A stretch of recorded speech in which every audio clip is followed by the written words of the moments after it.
Welcome back to Commercial Breaks with Miss Education. I am Miss Education. Yes, I am. Anyway, so I want to tell you a story. This one's entitled Touched by a Demon. Okay.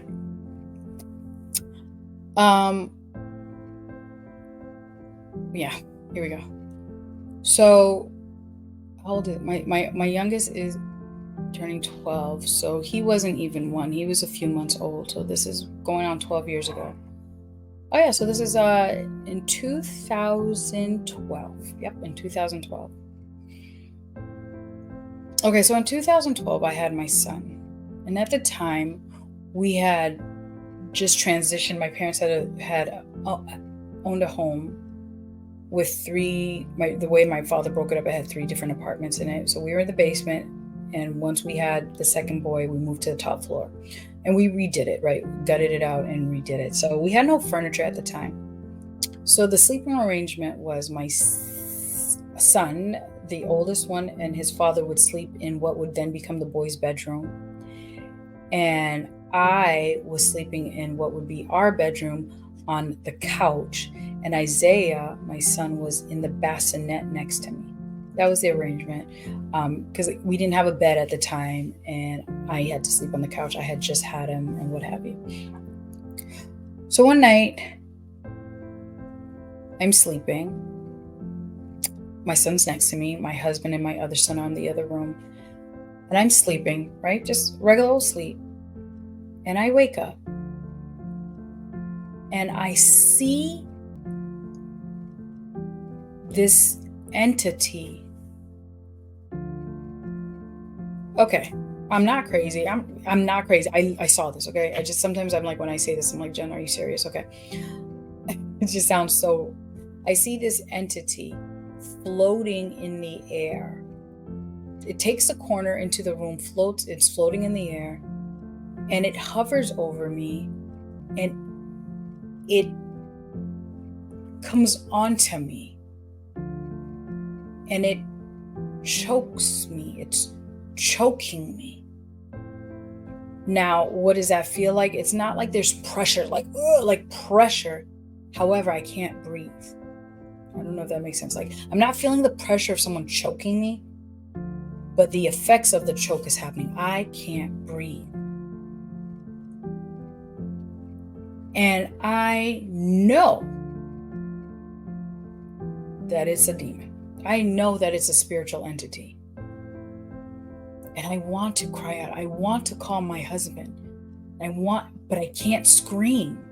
I can't scream. I can't move. And this thing is on me. And I'm like, God, I know. In that moment, I knew a death was going to happen. Whether physical or spiritual, but something was going to die in a few seconds. There was nothing I couldn't do. I couldn't fight it off.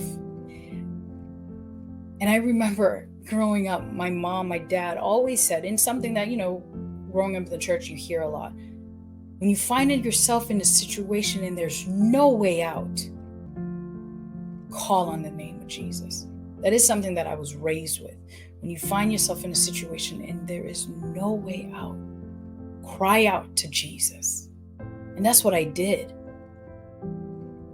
Again, because I was being choked, I don't know if I was able to say Jesus, like audibly, like how you can hear me say Jesus, or if in my mind I scream Jesus. But I know that Jesus came somewhere. Like I said Jesus. And that entity, it left.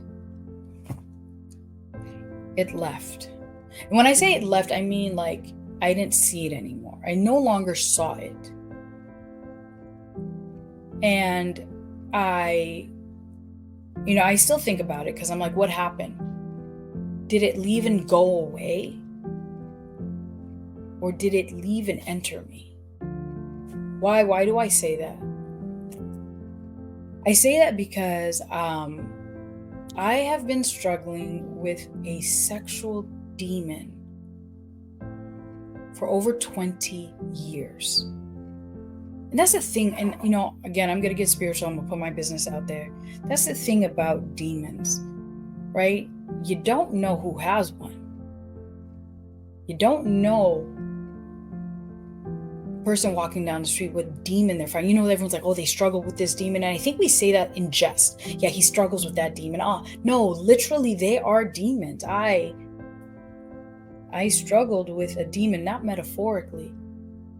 In reality, I struggled with a sexual demon the majority of my life, and I'm going to get, eventually, I know I keep saying I'm going to get into it. I don't know. I will, though. And this demon was able to make, I'm hesitant because I'm like, I don't want to go over. I don't want to go over in time. Okay. But then I might have to do a part 2. That's why I'm hesitant. Because it's just so much to tell you my story. But this demon, I don't know if you've ever seen, I think I've mentioned this, Sasha Fierce. So Beyonce, the episode where she has an interview with Oprah, when she talks about a spirit, something came into her the first time she had to perform, and that's where Sasha Fierce was born. That same spirit demon that entered Beyonce to become Sasha Fierce, I know is what has possessed my body, has possessed me all these years. And if I tell you the things that I could do while in trance, it's unbelievable, right? And I'll just do some small things, and maybe another episode I'll get, but just little things, like, for instance, I could dance. I don't know. Have I done this? Have I said this? I don't know. Anyways, I could dance. But I don't know, like, I'm no Beyonce. I'm not out here in these streets doing all this stuff. I can keep a beat. And I'm shy. Like I said, I don't like to put myself out there. Like one specific incident, there was an all-white cruise, and there was a dance competition. And I really, I wanted to win. I was like, I'm the cutest girl here, whatever. I wanted to win. And I can explain it to you, like, after you drink liquor, you have liquor, or you do marijuana or whatever, like something changes and you have this confidence. You shed your self-consciousness, right? You shed that. You become more confident, or you become more careless, like caring less, right? And also being careless. And that's what it feels like. That's what it feels like when this demon is activated in me. It's almost like I consumed a lot of alcohol or marijuana or something, and something changes in me and I become careless. So with this incident, I went on this, I entered the dance competition. Again, I'm not really that great of a dancer, but I won. And I was watching these girls. I'm like, oh my gosh. And I got up there and I won. I won the contest. I got the money. But then I can go home and try the same dance moves and I can't do it, right? I can't do it. I'll give you another example of what I mean by this thing comes on me. Wait, no, let me rephrase that. Not comes on me, right? Because that's present. I'm talking about future. I'm talking about past, because I'm no longer a prisoner to this demon.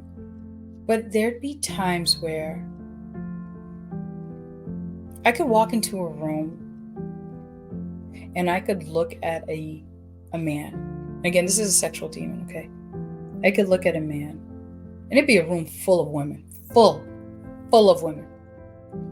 I could look at a man and say, I want him. And before the night was out, I had his number and he was an option. And I'm saying, like, and this is not once or twice.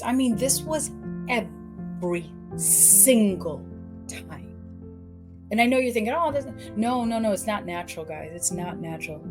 And what and again, what I realize is that the spirit in me, the demon in me, connected with the spirit in that person. And how I know this is because the opposite happened. I've had once, as I got towards the end of, well, as I got closer to my breakthrough, as I got closer to my awakening, again, this happened summer of 2023. As I got closer to my awakening, I saw God working in my life. And now looking back, I could see this was God working in my life. So one example was I had gone somewhere. And like I said, there was this man I saw. I was like, oh my God, yes. Mind you, there were, no exaggeration, 150, maybe 200 women in the room. And I'm not the cutest. I'm not the cutest, okay?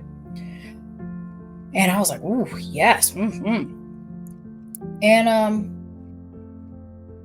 no, I'm gonna be honest with you. Full disclosure, this individual, I had seen this individual online.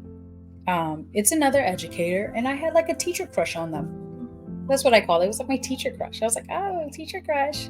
I had never seen the person like face to face, had a conversation with this person. I've seen it, but it was an online Instagram person that I had seen. And then the person walks into this space that I'm in, and again, hundreds of people there.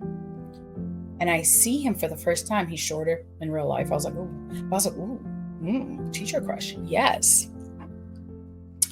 And sure enough, that evening, of all the women in the room, we end up talking. And again, this is how God was slowly getting me out of this. He says to me, it's like his spirit could read my spirit. He says, you're dangerous. You could get me in a lot of trouble. And I know you're thinking, oh, that's just a line. No, this is not a line. This was a man of God. And his spirit knew that he would not want to mess with mine. Some of you are like, really? No, really. Really. He knew, he could tell. And I was taken aback. I couldn't explain it. There was something, not that I was rejected. It wasn't even about rejection. It was a spiritual setback. Like he had just called out my demon.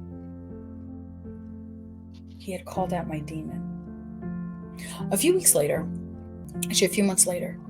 I went to this barbecue. I'm gonna go over 13 minutes, sorry. I went to this barbecue and there was this man there and he's trying to get my number, trying to talk to me. And by this time, I had my awakening, right? This was the very beginning of my awakening where God expelled demons. I don't know if I actually told you about the expulsion of these demons. I literally saw them exit my body. But anyway, I'll get there. So this is after the expulsion of demons out of my system, which could have been the same demon that entered. But anyways, we'll get to that. So I'm at this barbecue and this man is like a married man. I'm like, listen, dude, I'm married, whatever. And he's like, yeah, but I got you. We can do this.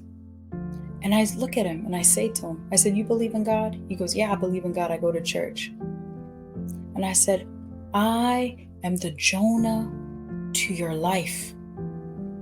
I will be the Jonah to your life. I am dangerous. No, even before I said that, I said, you don't want to mess with me. He goes, you're crazy. I said, no, I'm not crazy, but I'm dangerous. And I said to him, like I said, I'm the Jonah to your life, your lifeboat. You mess with me and your boat will drown. Your life will drown. And he looked at me and he's like, yo, I feel that. He goes, you're not joking. I said, no, I'm not. And he's like, can I pray? I said, you could pray. I said, prayer is good. And he prayed. And it was weird. Here's a man who's trying to hit on me. And in that moment, it wasn't a physical man and a physical woman talking. It was two spirits. Two spirits were communicating. And he ended up praying. He wanted to pray. Now, again, I'm at the point in my life where when people say God, I don't know what God they're talking to. When people say I'm going to pray for you, I don't know which God they're praying to. So I'm not taking everybody's prayer and everyone's blessing because I don't know where it's coming from. But he said he had to pray, so I'll let him pray. But yo, There is a spiritual battle going on in our lives.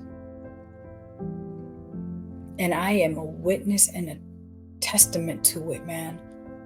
And I have to find a way to share this, and I'm going to. It's just, I got to get it together, and I got to step out on faith. I don't know how this went. And again, like I said, I'm not going to watch it. I'm not going to edit it. I don't know how this went. I don't even know what I hope you got out of it. I don't even know what I just said. I'm going to end it here. Commercial breaks with Miseducation.